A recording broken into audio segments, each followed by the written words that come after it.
তৈরি করে নেব পটল পোস্ত। এই একটা তরকারি দিয়েই কিন্তু গরম এক থালা ভাত খাওয়া হয়ে যায়। তো সকলকে ওয়েলকাম জানিয়ে শুরু করছি আজকের রান্না। প্রথমেই 4-5টা কাজু, 2 টেবিলস্পুন পোস্ত বেটে নেব।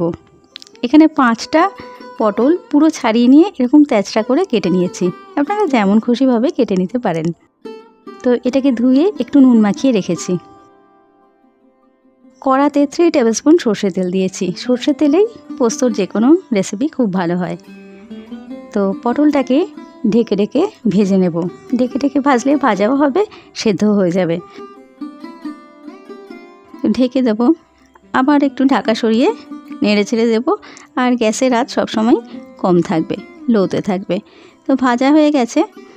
পটলগুলোকে সাইড করে নিয়ে ওই তেলের মধ্যেই 2টো চেরা কাঁচা লঙ্কা আর অল্প একটু 5 ফোড়ন দিলাম। আপনারা চাইলে কালো জিরে ফোড়নও দিতে পারেন, আর কাঁচা লঙ্কা আরও 2টো বাড়িয়ে দিতে পারেন যদি বেশি ঝাল খান। তো ফোড়ন থেকে সুন্দর গন্ধ বেরোনোর পরে পটলটা আবারও একটু ফোড়নের সাথে ভেজে নেব। অল্প একটু জল দেব, দিয়ে বাটা পোস্ত আর কাজুটা দিয়ে দিলাম।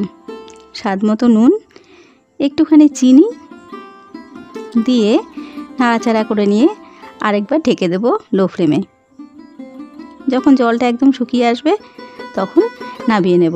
তো আপনারা চাইলে কিন্তু একটু ঝোল ঝোলও রাখতে পারেন, কিন্তু এই তরকারিটা কিন্তু তেল ছাড়া ছাড়া ঝাল ঝাল মিষ্টি মিষ্টি খেতেই বেশি ভালো লাগে।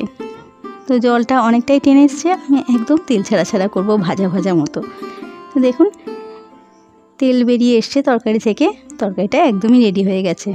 তো ভিডিওটা কেমন লাগলো, ভালো লাগলে প্লিজ চ্যানেলটাকে একটু সাবস্ক্রাইব করবেন আর পাশে থাকা বেল আইকনটি অন করে দেবেন, যাতে করে আমার সকল নতুন রান্নার নোটিফিকেশান আপনাদের কাছে পৌঁছে যায় সবার আগে।